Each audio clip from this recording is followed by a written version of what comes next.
संजय जी, बहुत स्वागत आपका, धन्यवाद कार्यक्रम में जुड़ने के लिए। चूंकि एक चैलेंज पेश किया गया कि भाई संजय सिंह को लाया जाए और उनसे पूछा जाए कि आम आदमी पार्टी ने अपनी भूमिका का निर्वहन दिल्ली में क्यों नहीं किया, और जहांगीरपुरी में जो कुछ भी हुआ अतिक्रमण हटाने के नाम पर, उस पर आम आदमी पार्टी का कोई स्ट्रांग प्रोटेस्ट क्यों नहीं हुआ। ऐसा असीम वकार की जानने की बड़ी तेज ख्वाहिश थी, इसलिए मैंने आपको अर्जेंट लगवाया कि संजय सिंह को लाया जाए। अब आप बताइए, इस पूरी ड्राइव को लेकर आपकी पार्टी का रुख क्या है? देखिए, मैंने तो साफ तौर पे कहा और पार्लियामेंट में भी इस बात को कह चुका हूं, आपके चैनल पे भी फिर दोहरा दे रहा हूं। 2020 के दंगे दिल्ली के अंदर अगर किसी ने कराए तो उस शख्स का नाम है देश के गृह मंत्री अमित शाह जी। और ये बात मैंने पार्लियामेंट में कहा, भारतीय जनता पार्टी दंगे करवाती है। पूरे देश में भारतीय जनता पार्टी द्वारा प्रायोजित दंगे हो रहे हैं, बीजेपी के लोग दंगे करवा रहे हैं। और अगर दंगों को रोकना है तो इसका एक ही तरीका है, जो बुलडोजर आज जहांगीरपुरी में चला, वो बुलडोजर बीजेपी के दफ्तर पे चलना चाहिए, अमित शाह के घर पे चलना चाहिए। कोई एविडेंस है आपके पास कि ये लोग डायरेक्टली इन्वॉल्व हैं इस तरह के काम में? कपिल मिश्रा का भड़काऊ भाषण सुना नहीं आपने ब्रजेश जी? पूरी दुनिया ने सुना। क्या कार्रवाई हुई उस कपिल मिश्रा के खिलाफ? टिकट देकर सम्मानित करने का काम किया। गुंडों, अपराधियों, लफंगों को सम्मानित करने वाली पार्टी है बीजेपी। अभी मुख्यमंत्री के घर पे जिन लोगों ने हमला किया, उनको अपने बीजेपी के दफ्तर में बुला के सम्मानित किया। हाथरस कांड में आप लोगों को मालूम होगा कि किस तरह से गैंग रेप करने वालों के पक्ष में बीजेपी खड़ी थी। उनका एक पूर्व विधायक जाके उनके लिए रैली कर रहा था। कठुआ में आपने देखा होगा, एक मासूम बच्ची के साथ बलात्कार हुआ तो बलात्कारियों के समर्थन में तिरंगा झंडा लेके निकल गए बीजेपी वाले। आपने देखा होगा उन्नाव कांड में रेप पीड़िता के खिलाफ खड़े हो गए, रेप के करने वाले के पक्ष में खड़े हो गए बीजेपी वाले। लेकिन अगर अतिक्रमण हटाने के नाम पर एमसीडी कोई कार्रवाई कर रहा है तो आप उसका विरोध क्यों कर रहे हैं? एक बाबा है एमसीडी, अगर कोई कार्रवाई अतिक्रमण हटाने के नाम पर संजय जी कर रहा है, हिंसा तो फैलाने आप उसका वाला विरोध क्यों कर रहे हैं? रेप करने की बात करता है महिलाओं को, और उसको राजेश वर्मा वहां के सांसद सम्मानित करते हैं माला पहना के। ओके, ये तो बीजेपी का हाल है कि वो। जी, मैं सुन पा रहा हूं। अगर अतिक्रमण हटाने के नाम पर कोई कार्रवाई एमसीडी कर रहा है, नॉर्थ एमसीडी, तो आपकी पार्टी उसका विरोध क्यों कर रही है? अजीब बात है ब्रजेश जी, 15 साल से एमसीडी में कौन बैठा हुआ है दिल्ली के अंदर? नॉर्थ एमसीडी के अंदर कौन है? बीजेपी है। इनके मेयर ने, इनके पार्षदों ने करोड़ों रुपए दिल्ली के लोगों से लूटकर अतिक्रमण करवाए। और अतिक्रमण जब हो गया तो अब आपको दिन में सपना आ रहा है, नहीं हमें अतिक्रमण हटाना है, गणेश गुप्ता की दुकान तोड़ना है, सोनू की दुकान तोड़ना है, झा साहब की दुकान तोड़ना है। आज वहां के हिंदू मुसलमान सारे लोग पीड़ित हैं, सबकी दुकानें तोड़ी इन लोगों ने। तो ये तो आप इनका हाल देखिए। आप ये पार्लियामेंट में हमसे रोज रोहिंग्या करते रहते हैं। रोहिंग्या पे इनका जवाब है पार्लियामेंट में, मैं लेके आया हूं आपके चैनल पे। सरकार कह रही है हमारे पास कोई डाटा ही नहीं कितने रोहिंग्या मुसलमान हिंदुस्तान में है, कोई डाटा नहीं इनके पास। तो इसलिए पर जहांगीरपुरी वालों को आप रोहिंग्या कैसे करार दे सकते हैं संजय सिंह जी? नहीं, मैं रोहिंग्या करार नहीं दे रहा हूं। वहां तो गणेश गुप्ता की भी दुकान तोड़ी गई, सोनू की भी तोड़ी गई, झा साहब की भी तोड़ी गई, मुसलमानों की भी तोड़ी गई। मैं तो बीजेपी की बात बता रहा हूं। 3400 दंगे हुए हिंदुस्तान के अंदर 4 साल में मोदी जी के राज में।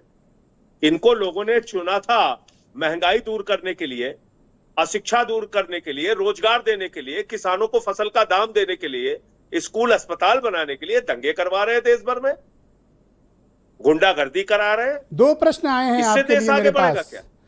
पहला प्रश्न असीम वकार का है, जिसमें उन्होंने आपके ऊपर आरोप लगाया कि आपकी पार्टी के मुख्यमंत्री सबसे डरपोक मुख्यमंत्री हैं और वो मुसलमानों का वोट तो चाहते हैं, लेकिन उन पर जब जुल्म होता है तो उनके पक्ष में खड़े दिखाई नहीं देते।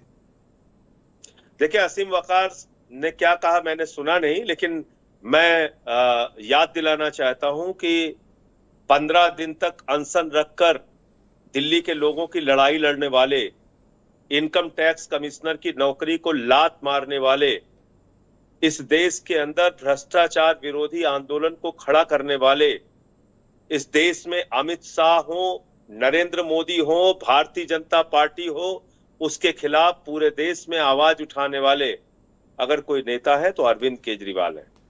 और मुझे लगता है कि अगर ये बात लोगों को समझ में नहीं आती तो इसका मेरे पास कोई इलाज नहीं है। दूसरा प्रश्न आया है कि असदुद्दीन ओवैसी ने ये बात कही है कि केजरीवाल के घर पर हमला हुआ तो उन्होंने आसमान सिर पे उनकी पार्टी ने उठा लिया, लेकिन जहांगीरपुरी पर बोलने को तैयार नहीं है। ब्रजेश जी, अगर हम लोग कोई धरना प्रदर्शन करते हैं तो कहते हैं गवर्नमेंट में हो के तुम लॉ एंड ऑर्डर बिगाड़ रहे हो। एक मुख्यमंत्री के तौर पे उन्होंने तुरंत एलजी से बात की, दिल्ली में कानून व्यवस्था के बारे में सवाल उठाया। लगातार हम लोग, सारे लोग, मुख्यमंत्री सहित सारे लोग उस सवाल पर बोल रहे हैं, आवाज उठा रहे हैं अपनी जी। अभी अगर हम वहां चले जाएं, भाजपाई तो तैयार बैठे हुए हैं, उन्हें कोई ना कोई बहाना चाहिए हिंसा फैलाने का, फिर सारा दोष हमारे ऊपर डाल देंगे कि इन्होंने माहौल बिगाड़ा। एक प्रश्न और है कि ये एक सामान्य राजनीतिक प्रश्न है। हम तमंचे कट्टे और तलवार पकड़ाने वाले लोग नहीं है ब्रजेश जी। मुझे शर्म आती है कि रामनवमी के जुलूस में छोटे छोटे नाबालिग बच्चों के हाथ में, जिनके हाथ में कलम और किताब होनी चाहिए, तमंचे कट्टे तलवारें पकड़ा रहे हैं लोग। मां बहन की गालियां दी जा रही है रामनवमी के जुलूस में। यह है राम का आदर्श, यह है बजरंगबली का संदेश। प्रभु श्री राम, जिनकी रामचरितमानस की चौपाई है, सब नर करहि परस्पर प्रीति, जो हिंदू धर्म इतना विराट है, जो कहता है वसुधैव कुटुंबकम, पूरा विश्व हमारा परिवार है जी। भाजपा के लोग करना क्या चाहते हैं मेरे को समझ में नहीं आता। कभी कहते हैं 4 बच्चे पैदा करो तो आरएसएस को दे दो, तो बीजेपी को दे दो, तो भाई बाकी क्या करेंगे? बुढ़ापे में बीड़ी पी के मर जाएगा आदमी, उसका सहारा नहीं बनना चाहिए गरीब आदमी का। उसका एक प्रश्न ले लीजिए संजय जी। 4 बच्चे पैदा करो, एक सवाल ले लीजिए।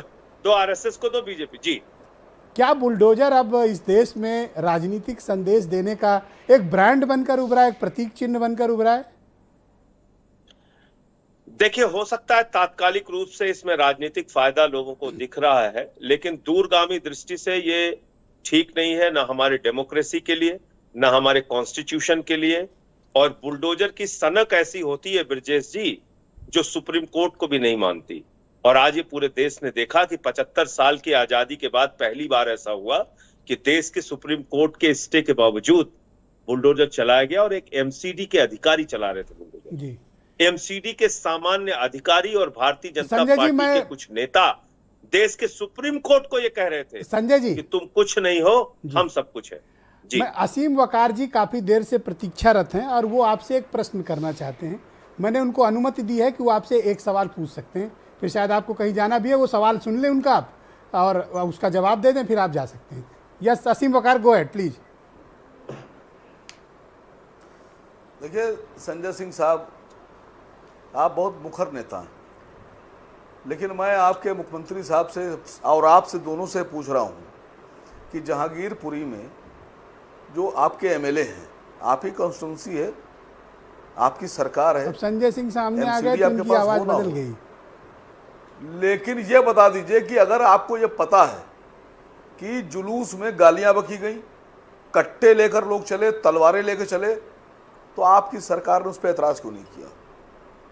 आपके मुख्यमंत्री उन मुसलमानों को रोहिंग्या कहकर चिल्ला रहे हैं, जिनका वोट लेकर आप सरकार में बैठे हुए हैं, और जिन लोगों ने कट्टे लेकर माहौल बिगाड़ने की कोशिश की, कम से कम कुछ नहीं किया तो एक अल्फाज बोलते आप। ऑलराइट, ओके असीम वकार जी, आपका सवाल हो गया। मैं चाहता हूं कि संजय जी जवाब दें। आप लोग रिपोर्ट लिखाते हैं उनके खिलाफ। संजय जी गो अहेड प्लीज। देखिए, पहली बात तो पहले दिन से ही मुख्यमंत्री जी ने और हम सब का स्टैंड ये रहा कि दंगाई होता है, हिंदू हो या मुसलमान हो, जिसने भी दंगे में कहीं से भी कोई भूमिका निभाई है भारत की धरती पे, जो सख्त से सख्त कानून हो, वो उसके खिलाफ लगना चाहिए।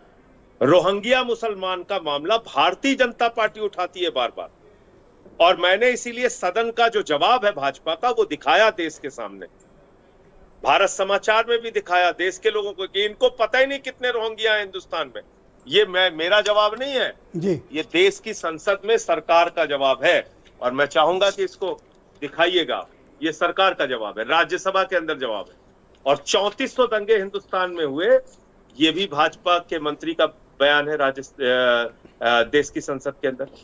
तो मेरा अपना ये कहना है मैं कि आपको भाई इसलिए बुलाया क्योंकि आपका नाम लेके ये ललकार के आपको बुला रहे थे, इसलिए मैंने आपको इमरजेंसी में जोड़ा ताकि इनके ललकारने का आप जवाब दें। अब जब आप आए हैं तो ये सवाल ही नहीं पूछ रहे हैं, लॉ एंड ऑर्डर नहीं है, वो अरविंद केजरीवाल करेंगे रोहिंग्या मुसलमान। बहुत शुक्रिया आपका संजय सिंह जी, सवाल पूछा, बहुत बहुत धन्यवाद संजय जी, बहुत बहुत शुक्रिया आपका, बहुत बहुत धन्यवाद हमसे जुड़ने के लिए। सवाल पूछा, वो जवाब मैं सीबी पांडे साहब